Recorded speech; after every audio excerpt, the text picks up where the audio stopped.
Mike, we don't hear you. Mike. Yes. It's Friday evening and it's time for the Asian Bird Fair online talk. Welcome and thank you for joining us on Zoom and on Facebook Live. Tonight we bring you to an African safari in world-famous Kenya. Our tour guide, Washington Wachira of Cisticola Tours, is eagerly waiting to show us his country. Good afternoon, Washington. How are you? Hey, good afternoon, Mike. I'm doing great. Greetings from Nairobi here. We're all excited to go to Kenya. So, Yes. if you're ready, ladies and gentlemen, here's Washington Wachira.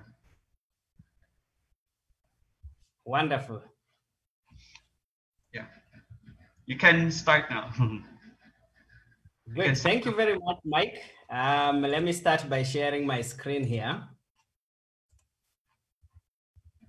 I hope everybody can see the screen.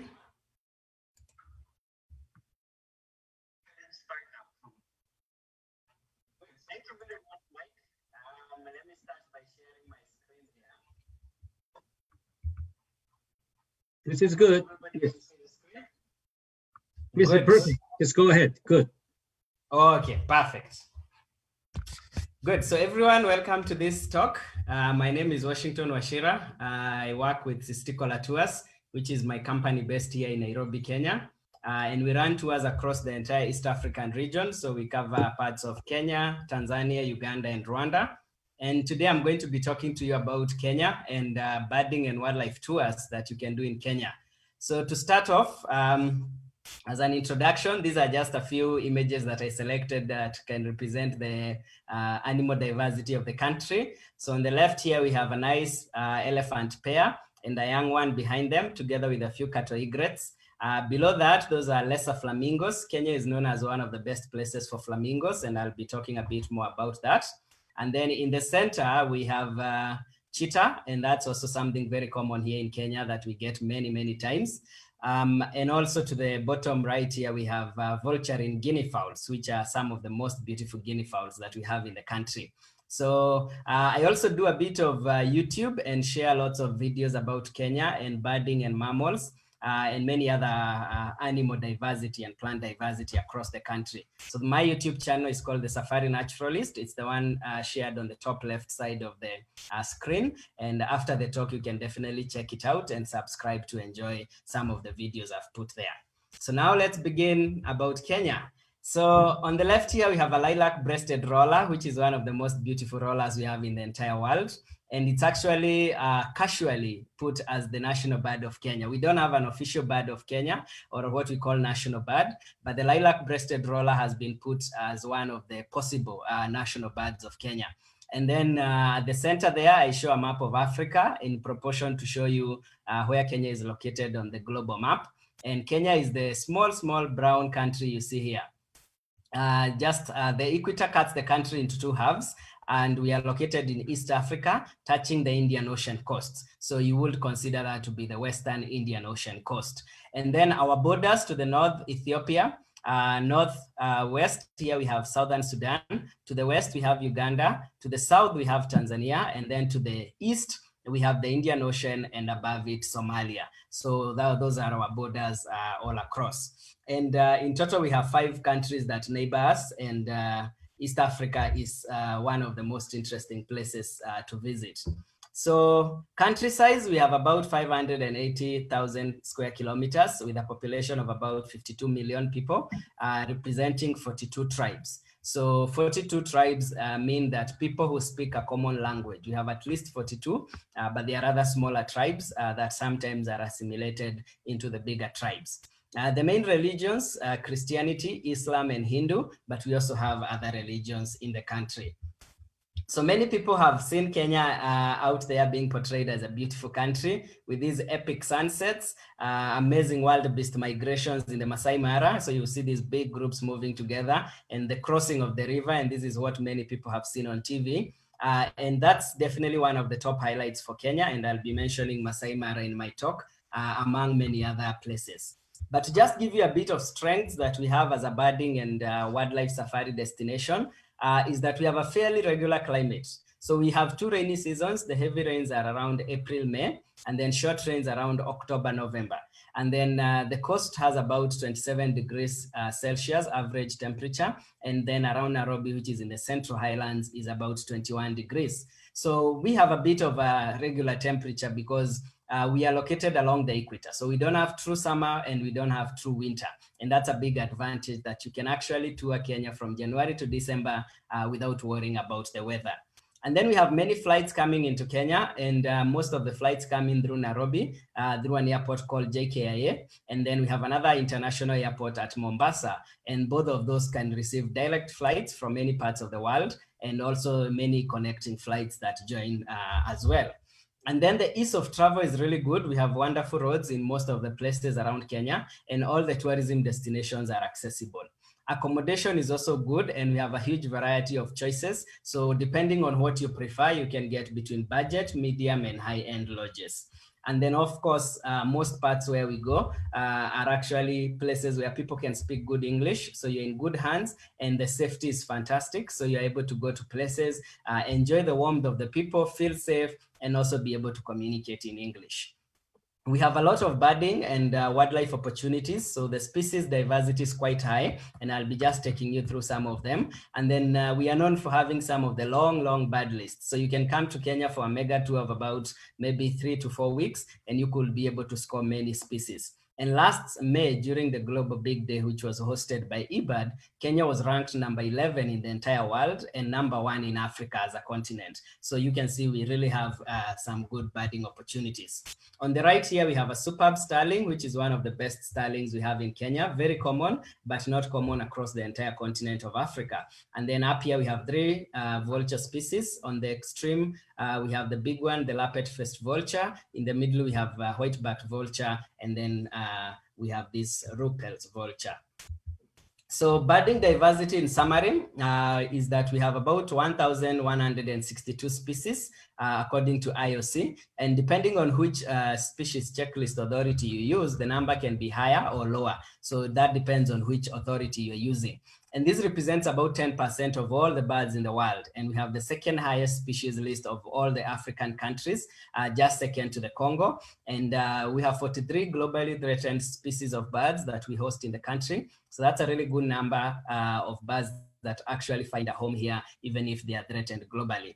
In terms of endemics, we have 11 recognized by almost all checklists. And then depending on which checklist you use, some checklists add 2 more species. So you can have 13 species that are endemic to Kenya. We have 3 introduced species, the house crow, the house sparrow, and also the yellow-collared lovebird. And then resident species the whole year.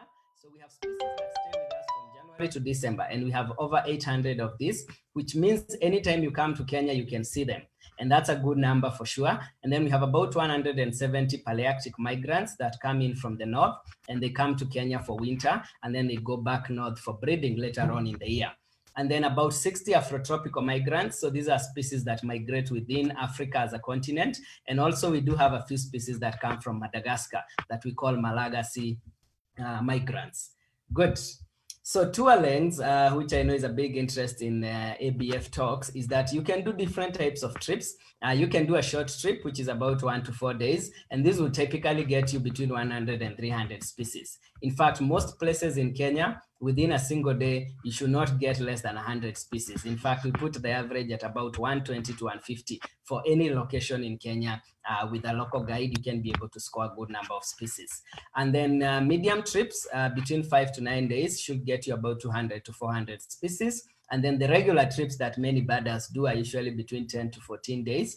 And the target species there should be about 400 to 500 species. If you're lucky and if you coincide with a good migration season, you can get more than that. The longer trips, which is about 3 weeks, 2 to 3 weeks, you get about 500 to 650 species. And then we do get what we call the mega trips, which is usually beyond 3 weeks. And this is usually to visit less known sites and then all the popular sites combined. And there you should get beyond 700 species, and some groups also get beyond 800 species. So if you combine these trips that I've mentioned above, all these are actually trips that you can do by road, by driving around the country. But you can can combine that with a few local flights, and it allows you to do more sites and also to increase your species. So if you include a few flights, then you can do much more. The other thing that you can look into is seasonality. So you can come during the months when the migrants are here, and that increases your species. And also you can time the rains. So during the rains, we get many birds in their breeding plumage.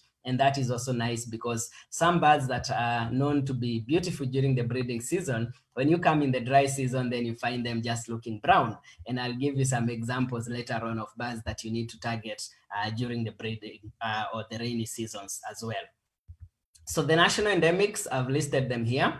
So the brown and white barbet, also called the snowy barbet, the Williams's luck, the Taita apalis, Tana River Cisticola and Aberdare Cisticola. So Cisticolas are warblers with very nice songs. And then we have Taita white-eye, Kikuyu white-eye, and Kulal white-eye, 3 white-eye species. And then we have Heinz babbler, Taita thrush, Clark's weaver, also known as Kilifi weaver, Sharp's longclaw, and Jackson's francolin. So that's the 13 species that we have as national endemics.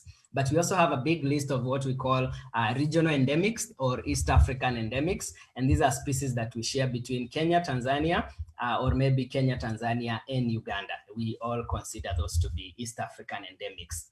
So these are the protected areas in Kenya, and the government manages protected areas through 2 bodies, the Kenya Wildlife Service in charge of wildlife, and then the Kenya Forest Service in charge of forests. But then there are also many lands that are owned by communities that form community reserves, and also private conservancies where individuals can own a big land and then talk to the government and get a permit to be able to host animals on that land.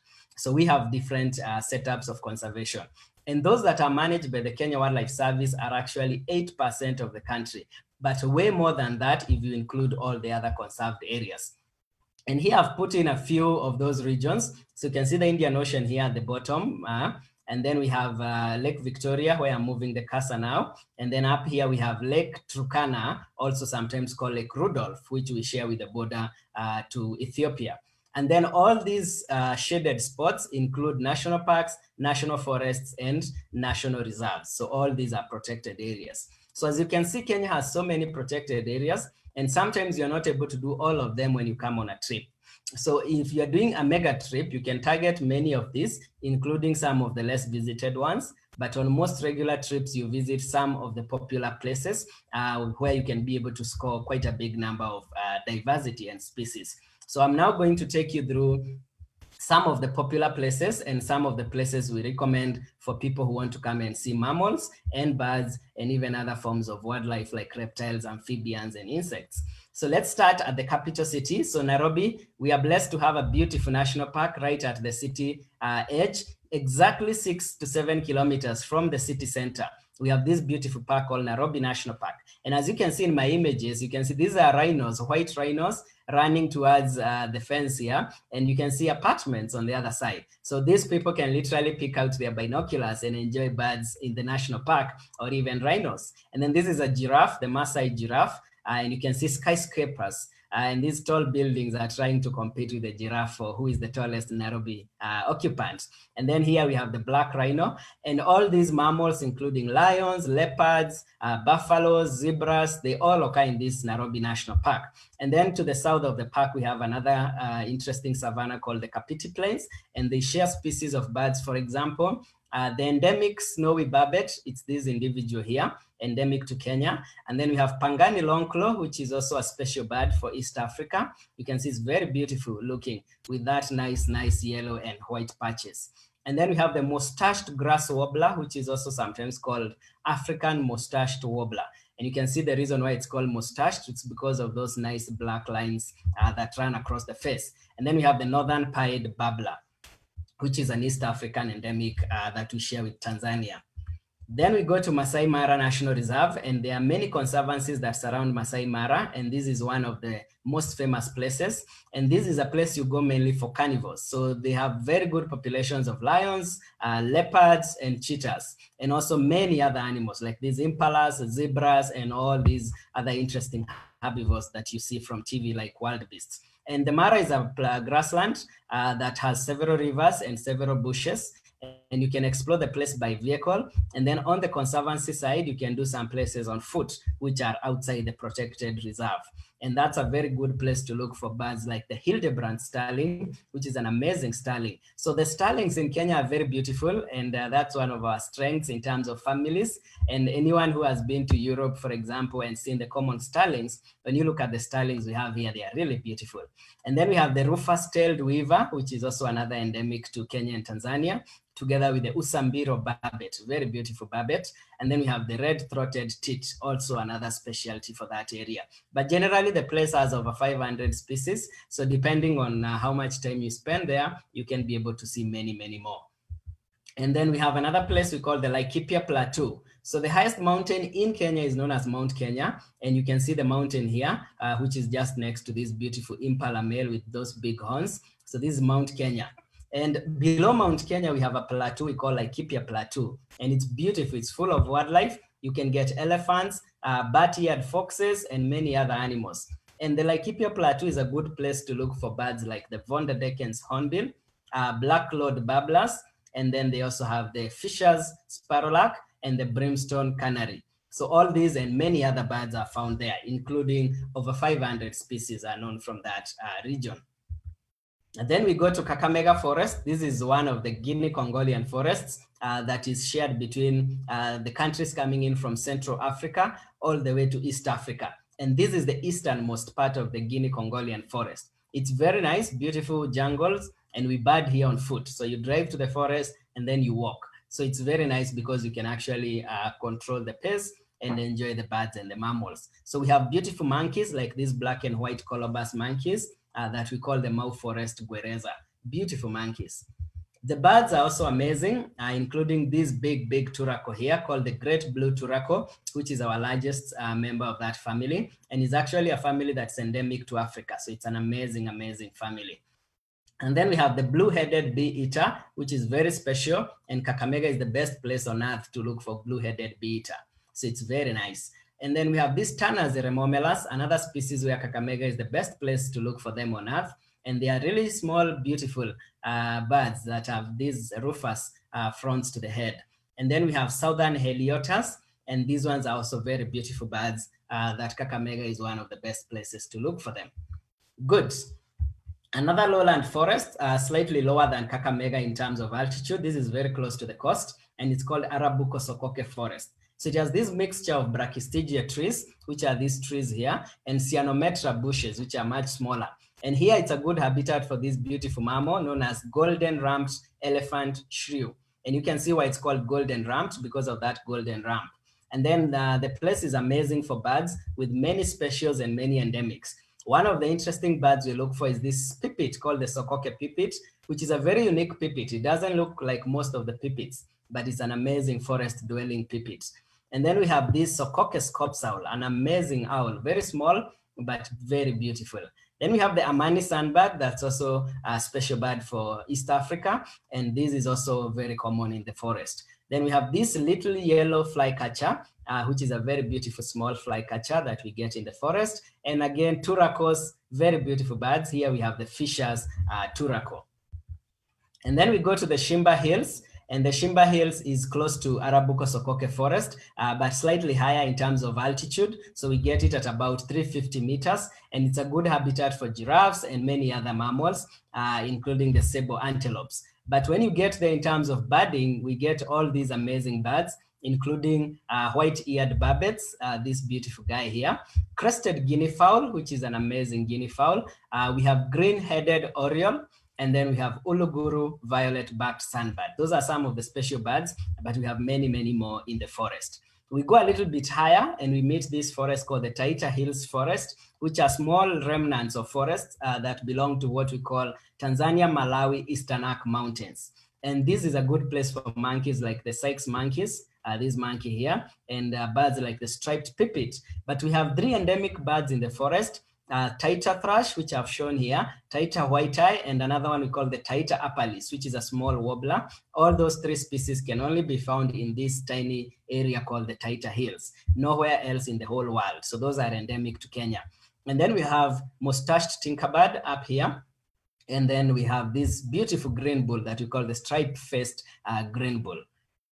Let's check another mountain, Mount Kenya. So this is now in the forest, the Mount Kenya forest, and you can bird from the bottom of the mountain here, which is tropical highland forest. You go up here to moorland grasslands, and then you can go all the way to the snow area. But usually birds don't like to go beyond 4,000 meters. So these jungles, we can explore some on foot, and some we can also go by vehicle. And we find animals like the bushbucks, we have elephants there, and many other animals. So in terms of birds, we have this amazing Doherty's bushshrike on the mountains forest. And then we have Cairns waxbill, which is this beautiful guy here. And then turacos again, we have the Hartlob's turaco, an amazing turaco that's endemic to East Africa. And then we have bee-eaters like cinnamon-chested bee-eater, very beautiful bee-eaters that love the forest edges. Then we look at another mountain called the Aberdare National Park. And this mountain has both, again, the forests below, and then as you go higher, you meet moorland vegetation, like what I'm showing in this image, and heather forest. And it's a very nice habitat for looking at mammals. We have elephants, we have buffaloes, we have things like these bush duikers, the one I've shown here. And then these animals that look like pigs are actually hogs. We call them the giant forest hogs, and they are also common in the forest. But the birds that we look for here majorly, we have 3 endemics that occur in the forest. So we have this Aberdare Cisticola, which is a nice warbler that's endemic to Kenya. We have Jackson's francolin, again, an endemic species to Kenya. And then we have Kikuyu white-eye, which is also an endemic species to Kenya.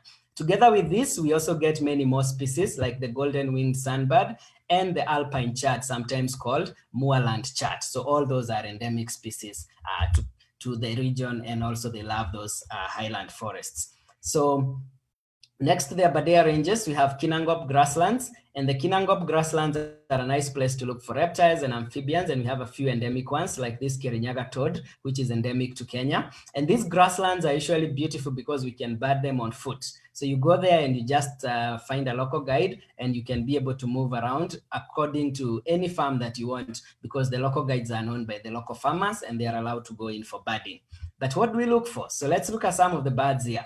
So this beautiful bird here is called the Sharp's longclaw. And this is endemic to Kenya, and it's one of our main targets when we go to Kinangop grasslands. But it doesn't occur alone, it occurs together with the widow birds, like this long-tailed widow bird and this Jackson's widow bird. And these are some of the birds I mentioned that you need to watch during the rainy season, because that's when they have this breeding plumage, these beautiful colors. So when you come during the non-breeding season, they will have shed all these beautiful feathers and they will look a bit brown. So it's good to come during the rains and you can be able to enjoy those. And they also occur together with the Kenya rufous sparrow that I've shown here. Let's look at now the dry areas. So now we are moving from forest and trying to look at dry areas. So semi-arid habitat and arid habitat. So we shall be looking at places like Samburu, Buffalo Springs, and Shaba National Reserves, which are 3 adjacent national reserves that are very beautiful. And they are fed by this beautiful river here called Ewasonyiro River. And you can see the kind of habitats that we get there. But they are very nice for mammals. We have lots of giraffes, reticulated giraffes, which are very beautiful. So this is different from the one I showed in Nairobi National Park. These are different species and very beautiful. Then we have a zebra called the Grevy's zebra, which is an endangered species and very rare also. We don't find these ones in many places in East Africa. They are very good specialists of the northern parts of the country. And then oryx, the Bisa oryx, which is another beautiful mammal for that area. But let's look at the birds. And here we have the golden pipit, one of the most beautiful pipits, amazing bird. And one of my best starlings here called the golden-breasted starling. Look at that bird. It's amazing to see. And when you see it in the field, it's really beautiful. Then we have the Somali ostrich and Williams's lark. And the Williams's lark is endemic to Kenya. So that's also a very special species. And near there, we have another national park called Meru National Park, which is slightly lower. And then we have a forest, which is called Ngaya Forest, which is this forest I've shown here. And here it's a good place for elephants. And usually we have lots of elephants there, together with many other animals, leopards, cheetah, lions, and all these other animals that you would expect from an African safari. But in terms of birds, we have an endemic species there called the Heinz babbler, which is this bird here. And then we have other beauties. For example, we have this yellow-necked sparfowl, and then we have fire-fronted bishop. So this is another bird that you need to see during the breeding season, because that's when they wear these breeding colors. When you come in the non-breeding season, they look brown, so they are not very attractive. But you also have a parrot there called the red-bellied parrot, or sometimes called orange-bellied parrot. Now we go to another dry habitat. This is now at the foothills of Mount Kilimanjaro. So everybody loves Kilimanjaro. It's a mountain located in Tanzania at the border with Kenya. And Amboseli National Park is one of the best places to see the mountain and also to photograph it. And if you are lucky, you can photograph the mountain together with animals like these elephants. So there's an elephant and some nice trees, acacia trees there, and then the beautiful Mount Kilimanjaro in the background. And here we have hippos, we have hyenas, we have wildebeests, we have zebras, lions, cheetahs, so many other animals. And it's an amazing place for birds as well, where we get things like the Hartlob's bustard, sorry. The Hartlob's bustard is a very, very special bustard because it's not widespread across the continent. And then in the center here, we have the black-faced sand grouse. Then up here, we have double-banded, also sometimes called two-banded koasa, and koasas are very beautiful. And then one of the best birds in the area is this blue-capped cordon bleu, a very small waxbill that looks very, very shiny. And when you see the breeding males, they are beautiful, beautiful with that blue head. Now let's look at another dry habitat. This is Tsavo West National Park. And this area includes quite a big and diverse habitat, including a lake called Lake Jipe and a few conservancies that occur in that area. And this is a very nice place for elephants, lesser kudus, leopards, and many other animals, buffaloes, and all that. And if you've read the book or if you followed the work by the explorer Ernest Hemingway, you may have heard of the Green Hills of Africa. So these hills that I've shown on this image here are known locally as Chulu Hills. And this is what Ernest Hemingway called the Green Hills of Africa. So you come to Kenya and you will be able to see those. Nice, let's look at some of the birds. And here we have some special ones like this red-winged duck. We have the Taveta golden weaver that's endemic to Kenya and Tanzania, southern grosbeak canary, another East African endemic, and Tsavo sunbird, also another East African endemic. So that place is full of beauty and full of species. So it's a nice place for sure to visit. Let's look at the neighbor of Tsavo West, and this is Tsavo East National Park. So they are neighboring each other, and they're actually the largest conservation areas that we have that are managed by the government under a policy called national parks. So here we have very nice, beautiful red soil, as you can see in the images, and most of the animals acquire that red color. So you can see like the elephants here look reddish in color, but we have many other beautiful animals, zebras, oryx, lions that I've shown here, cheetahs, and many, many other species of wildlife. But in terms of birds, it's amazing. We get things like this chestnut-headed sparrowlarks, which are small, small larks and very beautiful in color. And then we have Somali koasas, another special koasa. Somali bee-eaters, very special bee-eaters and very beautiful. And then one of the best looking guinea fowls here, the vulturine guinea fowl. So that's also a species that you would expect to find in that habitat. Good. So much drier north is actually the northern Kenya deserts, and these deserts are very, very nice places. And this is one of the less visited areas. So you need to have enough time for you to be able to cover these places, or you could do them as your second trip. And this is a nice place to look for mammals like these Bright's gazelles and the gerenuk, which are these antelopes that are sometimes nicknamed giraffe antelope because of that long neck. And this place has a lot of endemics and special birds. And these, for example, include the Williams's lark that I mentioned earlier. But other birds here that occur that are special are these white-crowned starlings, Hughlings bustards, Somali crow, and Thekla lark. And usually the races of Thekla larks that we have here in East Africa are not well known, so it's always a special bird to find. Let's go to some more dry areas, and now we've entered the Rift Valley. So the Great Rift Valley is a big, big area across Kenya, and this is one of the best places that you can visit for birding and also for wildlife. And here we are looking at two lakes, Lake Baringo and Lake Bogoria. So one of the best places for lesser flamingos, but here we can also bird on foot, and we can also do a boat ride on Lake Baringo. Some of the birds to expect in this region include this amazing hornbill called the Jackson's hornbill. And then below it, we have beautiful sunbird. And then to the right here, we have this amazing slender-tailed nightjar. And then we have the grayish eagle owl. All these are special birds that you can expect in that area. Let's look at two more lakes in the Great Rift Valley that are salty, Lake Nakuru and Lake Elementaita. Then we have Lake Naivasha, that's a freshwater lake. So this is Lake Naivasha. We can do boat rides there again, and you can see great white pelicans and some nice zebras in the back. And here we have Lake Nakuru, very beautiful saltwater lake, and it's a great place to look for buffaloes, rhinos, lions, giraffes, and many other animals that are typical of the African savanna. And here we have birds like hybrid lovebirds, very beautiful lovebirds, mocking cliffcharps, little rock thrush, and Hildebrands francolin. All those are very nice birds and special birds for Africa.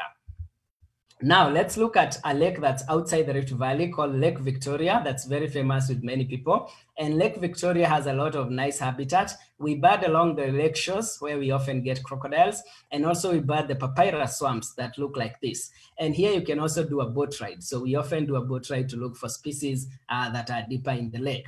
And some of the birds that we look for here, apart from the water birds, include the blue-headed cuckoo. This is a relative to cuckoos, and some people spell it as cuckoos. And cuckoos are very interesting.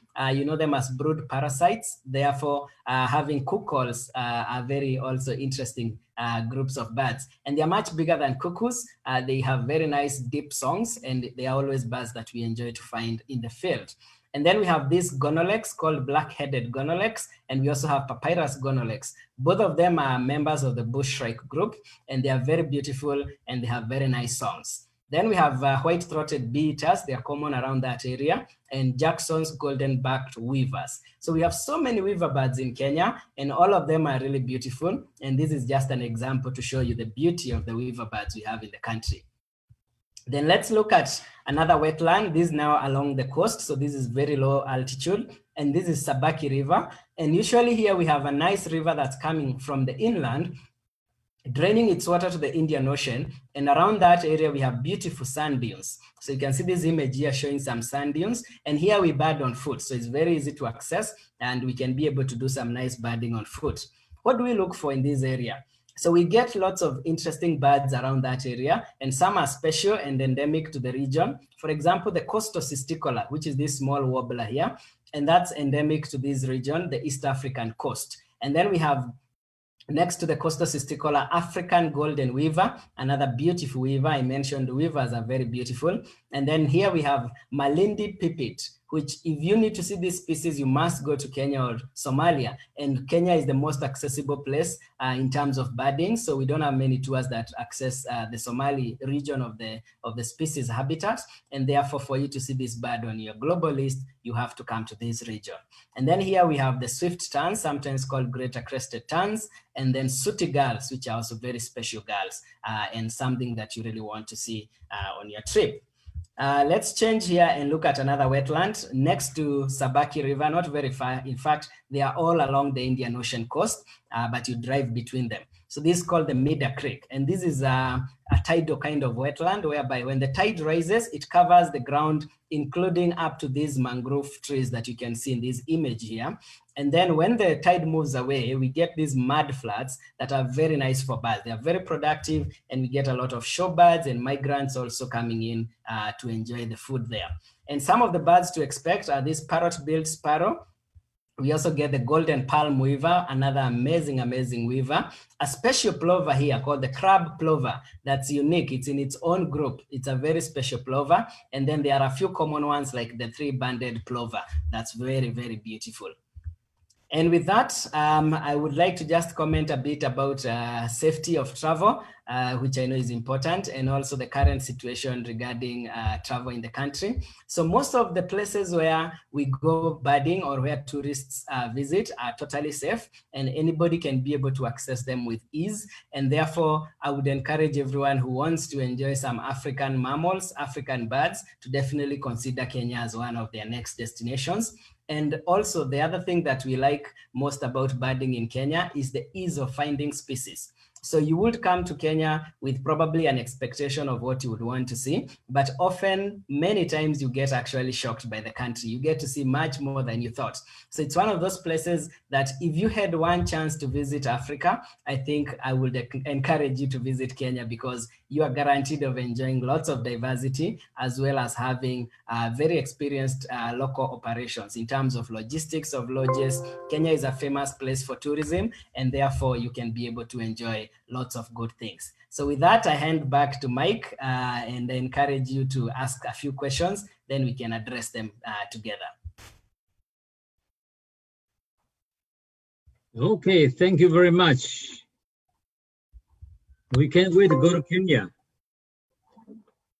This is a wonderful presentation. Thank you, Washington. Thank you so much. All right, folks. Any question to Washington? Okay, Washington, you can stop sharing now. Perfect. Let me do that. And we can see everybody.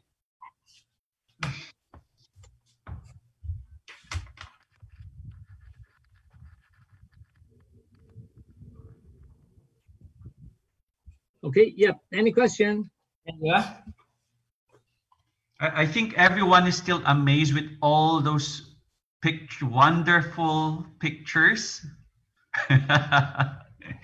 We're still thinking about all those colorful birds. So many places, so many birds to see. Very true. Kenya is a big country, and in fact, the reason why I decided to summarize the locations is because if I talk about every location, then we'll go for the whole day. So it's a nice place that you definitely want to visit, and there is definitely always something nice to enjoy. Right, Kenya. Is Kenya really, because it's on the tropical, it's really hot all year long?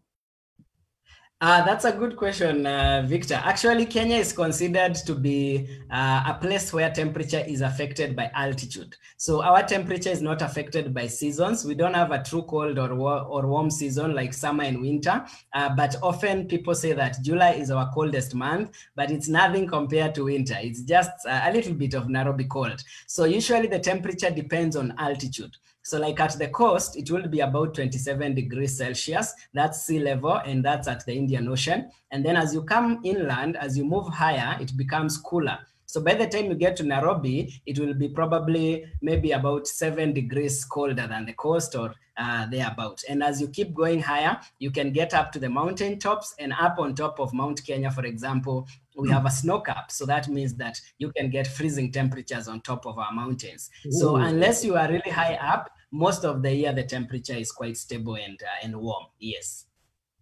Okay. So, because if you want to see big five, all those wildlife and birds, normally, how long does it take? The animals and the birds I showed here are actually just a bit of a testimony from a trip that we did. It's actually all those images were collected from same regions. So this would probably require you to see everything I showed here. You would require about 3 weeks, and that would cover from the coast all the way to Lake Victoria, covering the inlands, a bit of north of the equator, a bit of south of the equator, and by south of the equator includes places like Amboseli near Mount Kilimanjaro, and also Masai Mara is to the south. But if you want to do a regular trip, you can decide to do the regular trips that I mentioned that are usually between 10 and 14 days. And these ones can get you above 500 species if you do them nicely. So if you do that, and then you're able to cover one side of Kenya, because the country is big. So you decide, I'll either go to the western side of Kenya and ignore the coast, or I will include the coast and then ignore some parts of the country. So usually you have to make a decision if you want to come for a few days, but if you want to do anything between 3 weeks, then you can be able to cover almost all the locations that I showed on the presentation. Yeah. Wow, 3 weeks. That's excellent. Yes, yes. Okay. Yep, any questions, ladies and gentlemen? Victor, could do a 3 weeks, no problem. No problem, yes. As long as my pocket is deep enough. In fact, yes, 3 weeks is a perfect time to come and enjoy the birds and mammals here. It's really perfect. It's a good time. It's just I'm going to do 3 weeks in Kenya and 3 weeks in Nepal. And another Yes. 3 weeks in Sri Lanka, and another 3 weeks in Bhutan. Then the whole year is covered. Next year, we don't stay at home. Right. Yeah. Well, Washington, the safari in Kenya is famous the world over. Like people Yes. go like to watch the wildebeest. I was astounded that they are showing the wildebeest crossing live on FB. How many tourists do you get in a year? Wow, that's a good statistic because Kenya is actually a famous destination, but we don't compare in tourism numbers to countries in Europe, unfortunately, because our tourism is based on wildlife and beaches. So many people come to see the coast and also to enjoy wildlife spectacles like the Masai Mara migration. So I wouldn't have the exact figure, but I know we are probably maybe 2 million tourists. I would need to confirm that, but I think that's where we range. But we are not as high as most of the countries in Europe because our tourism is based on those two aspects, wildlife and beach. Yep, and usually we have seasons. So the seasonality in Kenya is interesting because between when the migration is happening, when people are going to Masai Mara to see the wild-based migration, which is mainly from July to October, that's what we call the peak season. Initially, we have tourists every single day moving across the country. But then we finish that season and we go into the low seasons and the tourist numbers really go down. And in fact, one of our lowest seasons is usually between April and June. And in fact, locally, we nickname that the low season because literally we have very, very few clients coming here. But it's also a nice time for bird watchers. So if you want to see birds, you should come around that time because that's when we have the rains and the birds are breeding and they are singing and they are wearing their breeding plumage. So they are beautiful at that time. And the lodges will also be a bit cheaper. So you can get a good deal when you're planning because our lodge prices are different across the year. So you would need to know which season you're coming for you to get the exact lodges pricing for that season. So high season, high cost, low season, low cost. Yes. There were parts of your presentation where you were saying that you could just walk along the forest trail. Is it safe from wild animals? Yes, that's a good question. Yeah, true. So there are some places where I said you bird by boat, other places you bird by vehicle, other places you walk. So every location where I said you walk, it's actually safe. And usually those places have very, very minimal dangerous animals. So most of the animals we get in the forest where we walk are usually monkeys. And then we have a big diversity of monkeys. And then apart from that, you can get rodents, you can get squirrels, you can get elephant shrews, you can get reptiles and amphibians, but big mammals like elephants, lions, leopards, and cheetahs, or even buffaloes, most of the places where they are, we need to go with the vehicle. Yes. And if we don't go with the vehicles, if we don't go with the vehicles, then we usually get a wildlife ranger, and the wildlife ranger can accompany you just to provide extra security from the animals. So there are places where they do actually allow what we call bushwalk. And bushwalk, you walk with the ranger who is armed, and then he keeps an eye out as you focus on the birds. Yes, yes. Okay, because you're neighbor to Uganda. So Yes. How many species are overlapped with Uganda? That's an interesting question. So Kenya and Uganda do have overlaps for sure. I wouldn't have the number offhand at the moment, but it's something I can definitely share with someone if you contact me later. But what happens is we have two different habitats. So usually birding in East Africa is divided into things we call biomes. So like habitats where similar birds occur. And Uganda is more westerly and also has a lot of equatorial forest, whereas Kenya is more easterly and has very, very dry areas. So most of Kenya is actually semi-arid and arid. In fact, we say about 80% of Kenya is arid and semi-arid land. Whereas in Uganda, it's very wet, jungles, beautiful forests, lakes, and all that. So it's very different in terms of birding activities, the way you do birding in both countries, and also the animals that you find in both countries differ. But we have a few overlaps, of course. Yeah, so there are species that overlap between the two countries. Okay, thank you. Yes, yes. Luan has a question. Oh, yeah. Hi, Washington. I noted. Hello. Yes, I noted at the start of your presentation that you have a video channel. Yes.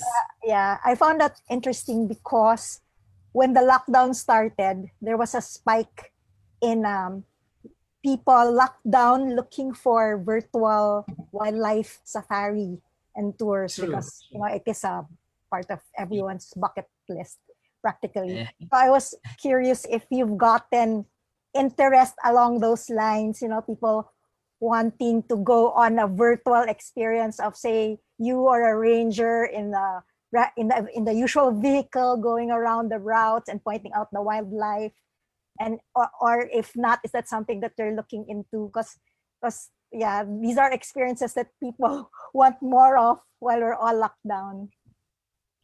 Good. Thank you so much for that, Luan. And actually, yes, I started my virtual tour concept, or rather, I thought about it during the lockdown, but I didn't start it early enough. So the channel that I've started is called The Safari Naturalist. So you can check on YouTube, The Safari Naturalist.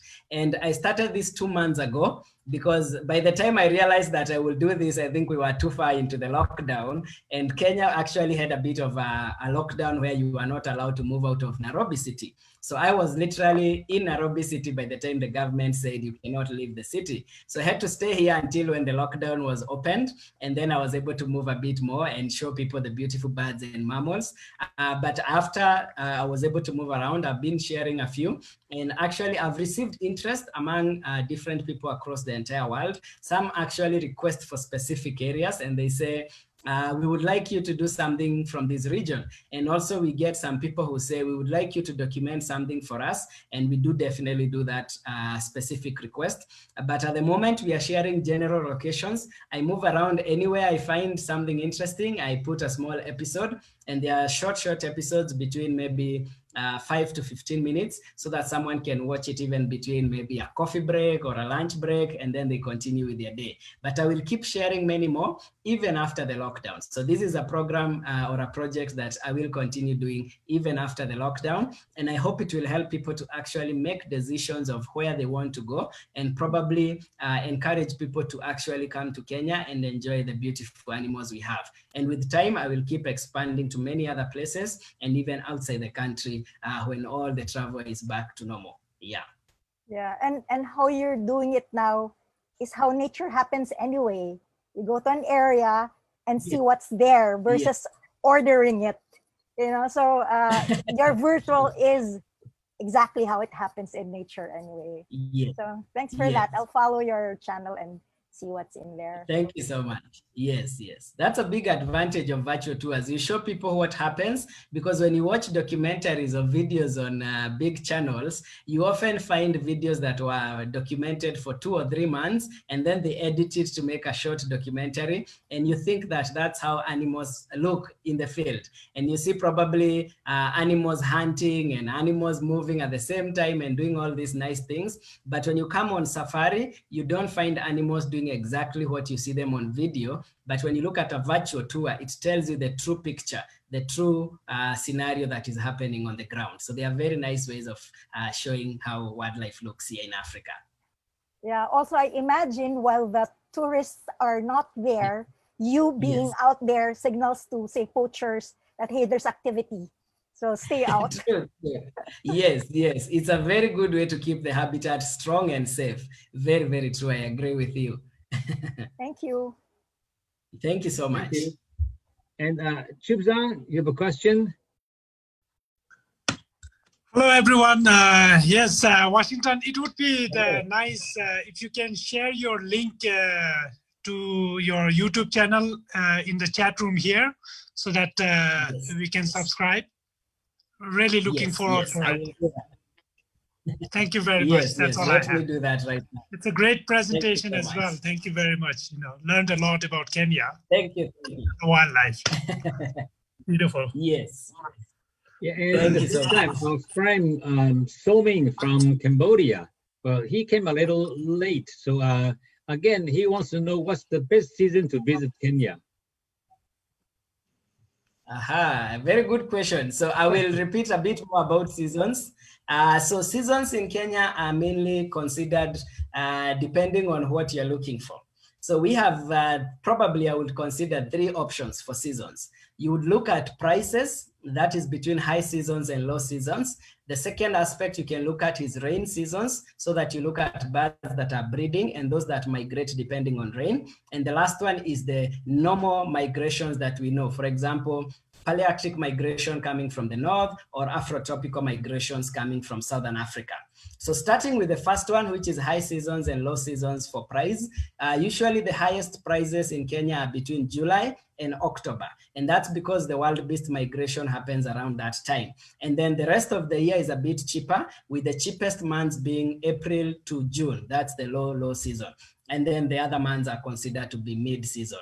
Now, let's look at the second concept about rainfall. So we have 2 rainfall seasons. The first one is what we call the heavy rains, which happens April and May. And then we have the short rains, which happen October and November. And during this time, most of the birds are breeding. They have breeding colors. They are wearing breeding dress or plumage, and they're also singing a lot. So we have some species of larks and some species of warblers and some species of widowbirds and weaverbirds that actually are very active when it's raining. The last concept about the global migrations. So Palearctic migrants arrive in Kenya from around August, and then they move all the way to April. And then they depart and go back north, and they will come back the next August, and they stay with us up to April. So species arrive at different times depending on the species itself, the size of the species, and where they are coming from. So if a species is coming from Russia and another one coming from Spain, they will take different times to arrive in Kenya. And then the next consideration of migration is Afrotropical migration, which happens between the months of May up to September. And that's usually species that migrate from parts of Africa, mainly because of the cold in the south. So South Africa occurs in a region where they get true winter and true summer. So in winter, some of the birds migrate and come to East Africa because, as I said, Kenya is located on the equator. So we are always warm here. So they can come here, spend a few months, and then go back south. And then we also have some species like cuckoos that migrate following the rain seasons in Africa. So those ones also will come here, and then they will stay with us when we have the rainy season, and then they can move back when we don't have the rains. So those are the main seasons that you can consider to come to Kenya. Thank you very much. That's most helpful. This Yes. really in detail. Thank you so much. So bird watchers, you know when to go. You know what's the best season, right? Thank you very much. Yes. Okay, you may find the link in the chat room, ladies and gentlemen.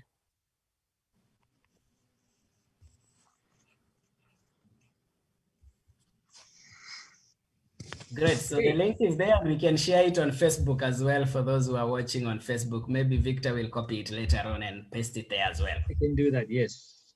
Yes. Right. Any questions?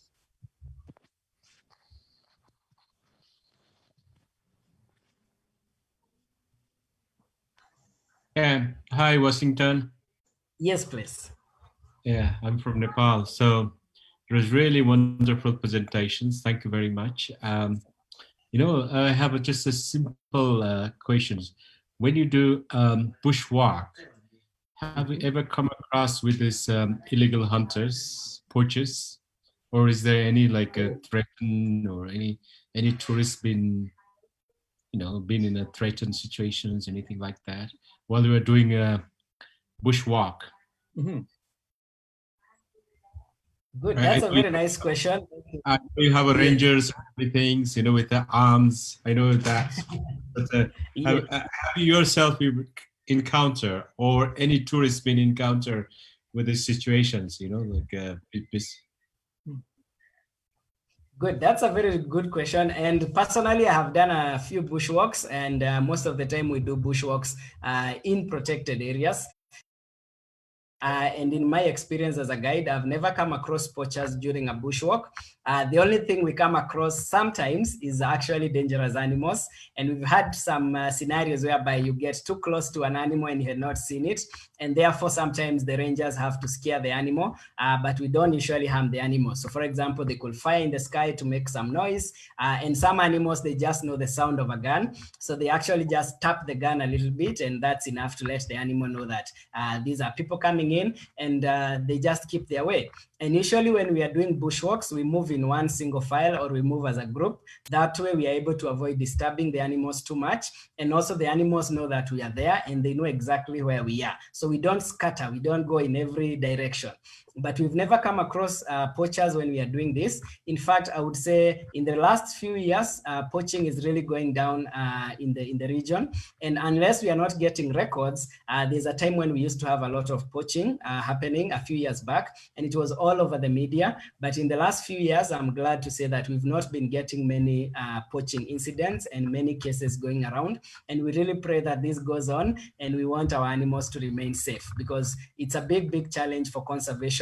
And for us, it's not only poaching that was a problem.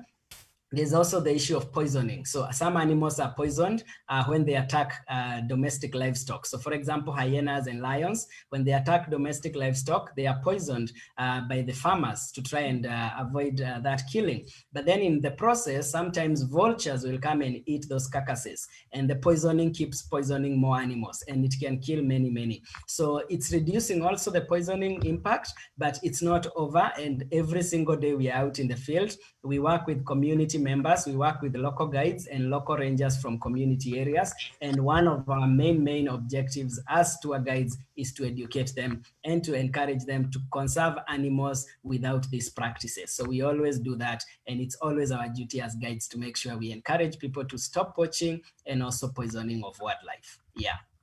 Okay. Thank you so much.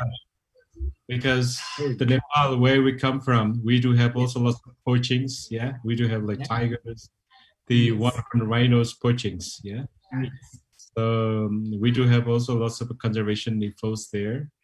Yes, and basically we do have the areas, basically, the buffer zones that the people who lives nearby.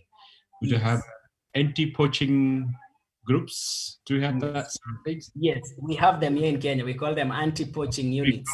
Some are voluntary, some are kind of NGOs and things like that.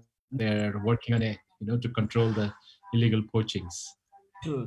Yeah. They are very common here, and now we've started employing some technology as well. So some of the animals do get radio collars, like elephants that are very notorious for going into farms. They get radio collars, especially the big bulls. And then the conservation groups and the anti-poaching units can follow the elephant and know this elephant has gone outside the national park. We need to go and push it back using a vehicle and get it back to a safe area. And for some units, they're also using dogs as detectors. And this is really helping the situation. So they are training dogs to be able to detect poaching activities and follow the poacher. So over the last few years, I would say there have been a lot of good efforts, and these need to continue so that our animals remain safe. Yeah. Yeah, that's good. That's good. Together, we can do it. Yes. Thank you, Washington. And I hope to be there one day. Yes, please. Welcome, Rajendra. Welcome to Kenya. Okay, I guess. Can I have Andy, the last question? yes, Yeah. Andy, please. Washington, you mentioned you mentioned that we come in the rainy season. So during the rainy season, for example, when it rains, how many days it will continue to rain? Yes. It is going to rain 24 hours or short rain? Yeah, that's a very good question. In Kenya, we are located along the equator, but as I said, most of the country is located on what we call the semi-arid and arid regions. So our rains don't occur the whole day. most of the rain occurs in the afternoon because we have a lot of influence that comes from the mountains, what we call the relief rainfalls, and then a lot of influence from our water bodies, so the big lakes. For example, Lake Victoria to the west, Indian Ocean to the east, and all the Rift Valley lakes. We have a lot of Rift Valley lakes that run through Kenya. And usually these rains are majorly in the afternoons, so you will be able to do lots of birding without being affected during the day. Or if it's raining, most of the time, again, it can also rain at night. So you don't have non-stop rain like monsoons. It's not non-stop throughout 24 hours, no.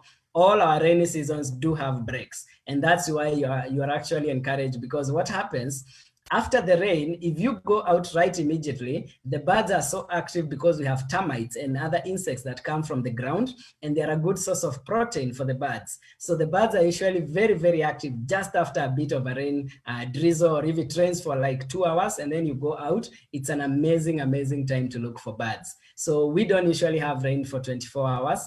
It can go on for a month, but it is usually every single day for a few hours, and then sometimes at night as well. Yeah. Yeah. Thank you. Oh, yes, that's great. Yes.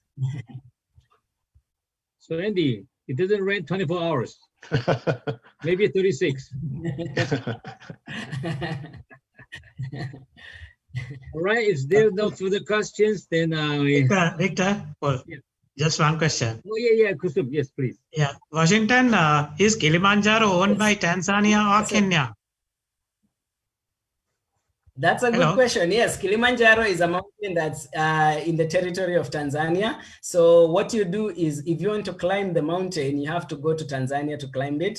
But when we're in Amboseli National Park, that's why I mentioned in the southern part of Kenya, it's one of the best places on earth to see the mountain. It has a very nice view from that side. And also you can get to enjoy the national park, which has a lot of animals, and try those beautiful photos of elephants with the mountain in the back, or maybe giraffes and many other animals. Yes, but the mountain is geographically inside Tanzania. And for you to hike it, yes, you have to do it from Tanzania if you want to climb the mountain. Yeah. And you can't enter Tanzania with Kenyan visa. There is a visa that you can apply, which is usually, most of the time people do what we call double entry visas for the East African region. And you can use this to be able to access a country more than once. But also the other way that is usually much easier is to get a Kenyan visa and a Tanzanian visa separate, but ask for double entry if you need to enter both countries back and forth. So you can do a few days in Kenya, a few days in Tanzania, then come back to Kenya, or the vice versa. That way, you are allowed to use airports that are easy for your country. So like, for example, Nairobi is a good place to get direct flights from many places. And there are many, many commercial flights that come through there. But if you want to climb Mount Kilimanjaro, the closest airport is called Kilimanjaro Airport in Arusha. And it's a much smaller airport, so there are not many flights like the ones in Nairobi. Or you can go to Dar es Salaam, which is a bigger airport in southern part of Tanzania. And then you connect with a short flight to Arusha. And when you climb the mountain, if you want to continue safari, you can do a bit of safari in Tanzania, a bit of safari in Kenya, and then you can fly out of any of those two airports. Yeah, so you can get a double entry, and that allows you. And you can cross the border by road. We don't need to fly. So there's a nice border crossing that you can use just your visa and passport, and you just cross the border by road. And it's very easy and very accessible, and the road is good. Yeah, yeah. And you can arrange to go to Tanzania also.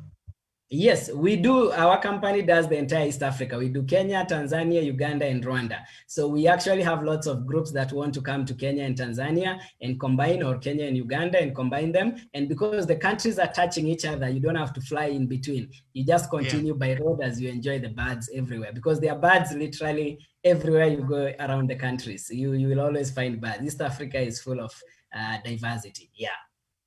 Okay, thank you. Yes, welcome. Okay.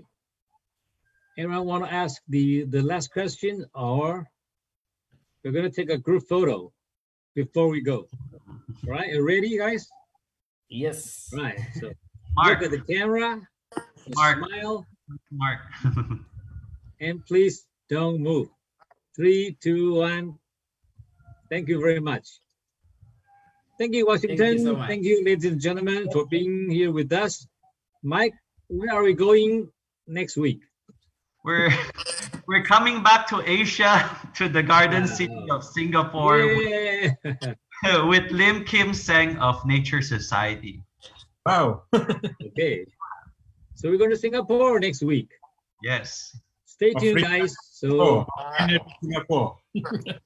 have a nice weekend. Yes. Thank you. Thank you very much again. Bye-bye. And thank you, Bye. guys. Thank you. Okay, bye.